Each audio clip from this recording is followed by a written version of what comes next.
A equipe Mercedes já mostrou um pouquinho das suas garras nesse treino livre 1 e 2 e, por incrível que pareça, conseguiu impressionar a maioria dos fãs de Fórmula 1, com um rendimento inacreditável e demonstrando inclusive que o W13 talvez tenha condições de retornar ao reinado da Mercedes como nos últimos anos e talvez batalhar por vitórias nesse fim de semana da Fórmula 1. Quer saber tudo sobre isso? Então fique ligado porque chegou a hora do piloto! Fala piloto, eu sou o Lucas Camargo, piloto de corrida há 10 anos e a Mercedes vem passando por momentos não tão legais nesse ano de 2022. Vem tendo diversas dificuldades no decorrer aí dos GPs e mostrando inclusive que talvez a sua dominância da Fórmula 1 tenha chegado ao fim, principalmente com esse novo carro, o W13, que vem com alguns problemas importantes e que pareciam ser crônicos, principalmente relacionados ao porpoising, que são justamente aquelas quicadinhas no final da reta. Entretanto, depois de algumas atualizações, um treino ultra secreto e o treino livre 1 e 2 do GP de Barcelona, alguma esperança renasceu na equipe alemã e nos mostrou inclusive que é bem possível que eles estejam tanto ali muito bem na qualificação quanto na corrida. Eu vou explicar tudo sobre isso nesse vídeo e explicar o motivo pelo qual eu acredito que não seja fogo de palha, né? Nesse caso, porque eu acredito que a Mercedes vem forte nesse fim de semana, diferente do que aconteceu lá no GP de Miami. Mas antes de falar mais sobre esses assuntos, eu queria convidar você a deixar o seu like aqui embaixo, deixar o seu joinha. Isso ajuda demais para que esse canal continue crescendo cada vez mais e mais pessoas conheçam o meu trabalho. Além disso, eu queria te convidar a deixar o seu joinha aqui embaixo. Quando você deixa o seu like, isso ajuda muito para que esse canal seja cada vez mais conhecido e incentive o meu trabalho, né?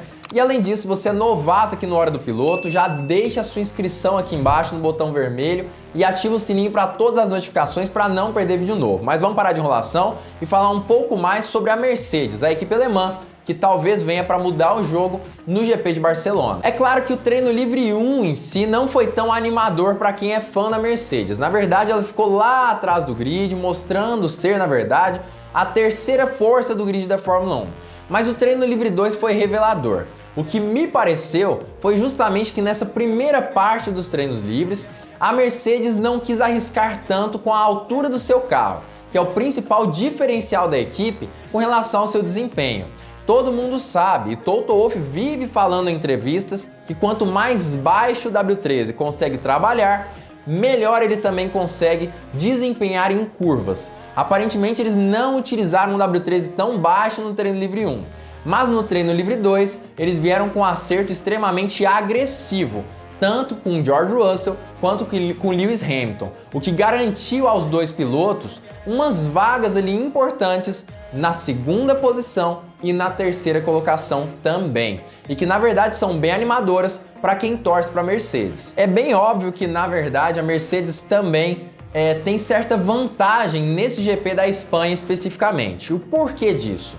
Desde os primeiros GPs, ela tem tido dificuldades em manter a temperatura dos seus pneus. Isso significa basicamente que nas primeiras voltas em que o carro está na pista, os pneus estão frios e eles têm dificuldade em aquecê-los à temperatura ideal. Mas no GP de Barcelona, a previsão primeiro é de pista muito quente, e esses dois primeiros treinos livres também foram com a pista muito quente. A tendência é que nesse sentido a Mercedes já tenha certa vantagem que antes ela não tinha nos outros GPs, que ou contaram com chuva, como no caso do GP de Imola, ou então com uma pista gelada em outros GPs específicos, ou seja, já é um ponto para a Mercedes, uma certa vantagem que ela pode ter em Barcelona. Mas é claro que essa é a parte mais superficial e que a gente sabe que vai sim ajudar a equipe alemã. Mas tem outra parte que poucas pessoas analisaram, que é justamente como os pilotos se comportaram com o carro com essas novas atualizações. A Mercedes trouxe sim algumas peças inovadoras, tanto relacionadas ao assoalho ali, que tem um formato um pouco mais parecido com foice, ou então uma asa babador que fica ali embaixo do carro e outras situações. Mas isso tudo não basta, o mais importante mesmo é ver como os pilotos estão reagindo com todos esses componentes. E por isso eu tive ali o privilégio de analisar uma volta completa de George Russell através do F1 TV. Inclusive, se você tem interesse em adquirir para você, o link está aqui embaixo na descrição. Mas voltando ao assunto, George Russell fez uma volta incrível e eu pude analisar justamente essa volta que o colocou na segunda colocação do treino livre 2.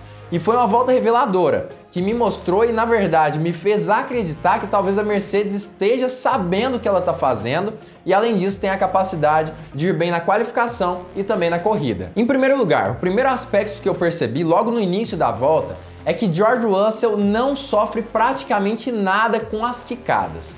Um primeiro motivo para isso, que é bem provável, é sim o calor. Como está muito quente lá na Espanha, o ar não é rarefeito e por isso os componentes ali que deveriam trabalhar gerando muita pressão aerodinâmica podem não estar gerando tanta e dessa forma acabar contribuindo ali para a diminuição do porpoising. Mas não para por aí. Quando a gente para perceber esse carro da Mercedes, a gente percebe que está quicando bem menos do que na pré-temporada da Fórmula 1. Ou seja, na pré-temporada estava mais frio, mas era a mesma pista. Então parece que já existe, de certa forma, uma certa evolução nesse sentido. E mesmo percebendo essas quicadinhas ali da Mercedes, elas acontecem, mas estão muito mais brandas do que em qualquer outro traçado que a Fórmula 1 já correu nesse ano de 2022, demonstrando justamente que a equipe muito provavelmente conseguiu encontrar alguma forma de atenuar muito esse efeito aerodinâmico. Mas não para por aí. Na verdade, o próprio Toto Wolff chegou a dizer que o porpoising está praticamente nulo nessa pista, o que também aumenta ainda mais a expectativa para esse fim de semana. Mas quando a gente para analisar e comparar os carros entre George Russell e Lewis Hamilton, nós percebemos que os acertos estão diferentes para os dois pilotos. Enquanto George Russell tem mais cuidado na hora de pisar nas zebras, na hora de atacar essas partes das pistas que, obviamente, acabam agredindo um pouco mais a suspensão do carro, Lewis Hamilton as ataca com muito mais gosto, muito mais agressividade. E isso significa basicamente que o carro de Russell muito provavelmente está mais próximo do chão e também com um acerto de suspensão um pouco mais duro em comparação com o Lewis Hamilton.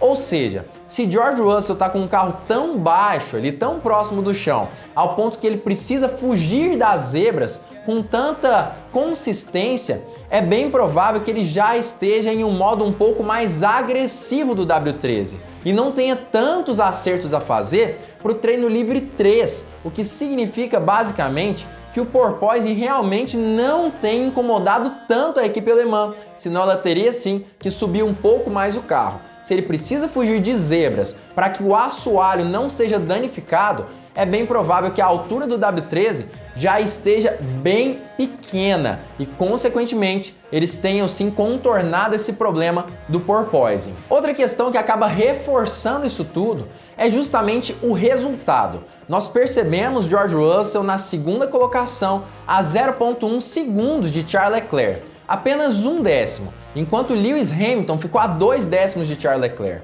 Se esses acertos forem realmente confirmados, onde Hamilton tinha um carro um pouco mais alto na intenção de diminuir o porpoising e George Russell tinha um carro um pouco mais baixo na intenção de aumentar o desempenho, mas sendo um pouco mais agressivo, e como George Russell foi um pouco melhor que Hamilton, a tendência é que a Mercedes realmente tenha conseguido contornar esse problema, resolvê-lo pelo menos parcialmente, e demonstra inclusive que o carro hoje em dia, mesmo mais baixo, consegue andar melhor do que um carro com uma altura mais alta, como é o caso de Hamilton, pelo menos na minha teoria, na minha observação. Inclusive, quando a gente para analisar as imagens ali dentro do carro de Russell, nós percebemos que ele tem algumas quicadinhas, mas além de acontecerem muito pouco em curvas de alta velocidade, nas retas elas acontecem de forma muito limitada, ou seja, ao invés deles quicarem assim bem fortemente, é uma quicada muito tênue mesmo, muito suave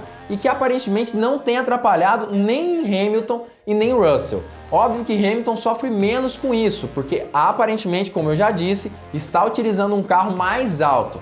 Mas George Russell, apesar de sofrer um pouquinho mais, realmente acaba percebendo quicadas muito fracas, muito suaves e que quase não fazem diferença no rendimento da Mercedes. É claro que a Mercedes sofre principalmente nas retomadas com o carro. Nós percebemos que a traseira da Mercedes está assim um pouco mais arisca, o que não é muito legal nem para Hamilton nem para Russell. É óbvio que o Russell muito provavelmente tenha mais facilidade em lidar com isso nesse momento. por ter uma tocada um pouco menos agressiva do que a de Lewis Hamilton. Mas ainda assim os dois pilotos têm andado muito bem. E os resultados, no treino livre 2 principalmente, nos mostram que é bem provável que a Mercedes esteja preparada para brigar contra a Ferrari e Red Bull se essas condições continuarem acontecendo nesse fim de semana. Na qualificação, pelo menos em ritmo de qualificação, é óbvio, a Mercedes ficou ali 0,1 segundos atrás de Leclerc apenas e 0,2 segundos no caso de Lewis Hamilton. Mas em ritmo de corrida, ela foi a equipe mais rápida dessa questão. Na verdade, ela foi mais veloz até mesmo do que o próprio Max Verstappen, que é conhecido por ter um ritmo de corrida excepcional com esse RB18, que é preparado justamente para isso. Ou seja, a Mercedes consegue estar bem próxima da Ferrari em ritmo de qualificação, aproximadamente 1 décimo, 2 décimos, ou melhor dizendo, ela é melhor do que Ferrari e Red Bull nessas condições. Ou seja, mesmo com pneus de mais de 15 voltas, George Russell ainda era mais veloz do que Max Verstappen com pneus da mesma idade. Significa basicamente que a Mercedes tem sim, pelo menos levando em consideração apenas esse treino livre 2, a capacidade de brigar tanto com Ferrari quanto com Red Bull. Agora, por que eu acredito que ela realmente está no ritmo correto? Por que eu acho que não vai acontecer o que aconteceu lá no GP de Miami, que chegou ali no sábado, no domingo, e ela teve um ritmo ruim? Primeiro fato, na verdade, George Russell estava aparentemente com um carro tão baixo quanto ele deve trabalhar, bem próximo do chão e não sofria com porpoising. E isso já é sim uma motivação a mais. O que aconteceu em Miami, muito provavelmente, foi que a Mercedes no treino livre 1 e treino livre 2 utilizou um carro um pouquinho mais alto porque era uma pista desconhecida, eles tinham que saber qual era a altura ideal do carro. Já no treino livre 3, eles acabaram diminuindo ainda mais a altura do carro e acabaram percebendo que eles não conseguiam trabalhar ali em uma altura ideal quando comparado ao Red Bull e Ferrari. Naquela situação, eu acredito realmente que a Mercedes perdeu por conta disso. Na Espanha, além deles já terem muitos dados, porque é uma pista antiga na Fórmula 1, aparentemente George Russell precisava fugir de zebras justamente por conta da altura do carro. O que, na minha opinião, sinaliza que a Mercedes está assim com uma altura bem baixa para conseguir trabalhar essa aderência nas curvas. Ou seja, essa questão de altura do carro nós teoricamente já poderíamos riscar nesse sentido. Aí muita gente deve falar, mas Lucas, por que a Mercedes não conseguiu andar bem, por exemplo, no treino livre 1, no primeiro treino livre? Eu acredito que é bem provável que ela estava testando os novos componentes, o assoalho novo, aquela parte ali relacionada à asa babador do carro novo da Mercedes. Deveria estar testando esses componentes, percebendo como o carro estava reagindo com isso tudo. No treino livre 2, elas ajustaram ali aos dois carros para entender qual era a melhor forma de utilizar esses componentes durante as voltas. Então eu acredito nisso, me parece que é isso que aconteceu com a Mercedes. E tem outra questão. Eu acredito que ela vem com uma cartinha na manga. Segundo um jornalista que tem informações privilegiadas do dia de testes, das filmagens em Paul Ricard, ele acredita que a Mercedes também fez algumas modificações em sua unidade de potência e que, atreladas a uma asa traseira nova que, segundo ele, foi utilizada naquele dia de filmagens, chegou a dar à equipe alemã entre 13 e 4 km por hora a mais ao final das retas. Eu acredito que ela não veio ainda com esse mapa de potência diferenciado. E quando ela chegar na qualificação, a tendência é que ela consiga disparar ali, pelo menos entre os primeiros colocados nesse GP da Espanha. É claro que não é questão de torcida, deixar de torcer ou torcer pela Mercedes. Essa é a minha análise fria com relação a isso tudo. Inclusive eu tive que fazer um vídeo aí completo falando sobre essa situação, que é esse vídeo, porque não dava para falar sobre isso tudo em um vídeo conversando também sobre o Red Bull e Ferrari. Quais são as expectativas para a qualificação, o que deve acontecer na qualificação desse GP da Espanha. Então, para isso, é muito importante que você já se inscreva aqui embaixo e ative o sininho para todas as notificações para não perder o vídeo de amanhã. E além disso, também já comenta aqui embaixo. Qual é a sua opinião? Você acha mesmo que a Mercedes vai ser capaz de dar a volta por cima? Ou você acha que, na verdade, isso tudo é porque Ferrari e Red Bull não deram tudo? Ou então ela pode acabar perdendo no dia de amanhã, no sábado. Comenta aqui embaixo o porquê você acha, a opinião que você tem e qual opinião você tem a respeito desse assunto também. Para ser bem sincero, eu ainda não estou disposto a arriscar dizendo que a Mercedes vai estar próxima da Red Bull e da Ferrari na qualificação. Pelo que eu estou vendo, pelo que eu analisei, me parece que ela realmente vem forte. Mas nós nunca sabemos. Fórmula 1 realmente é imprevisível, nós não sabemos o que pode ou não acontecer. Ainda continuaria falando na possibilidade de uma Ferrari forte na qualificação, com Charles Leclerc fazendo a pole, e uma Red Bull muito forte na corrida. Mas tudo pode mudar no decorrer desse final de semana, que está sendo muito diferente, inclusive, com atualizações das equipes e tudo mais. Nesse momento, continuo apostando em Leclerc na pole, Max Verstappen em segundo lugar e um terceiro lugar ali para Sérgio Pérez. Acredito eu que Sérgio Pérez ou Carlos Sainz. Enfim, comenta aqui embaixo a sua opinião. Não esquece de se inscrever no canal para não perder o vídeo de amanhã falando sobre a qualificação. E se você curtiu esse vídeo, também já deixa o seu like, porque o seu joinha faz toda a diferença. E claro, fique ligado porque muito em breve nós teremos mais uma Hora do Piloto!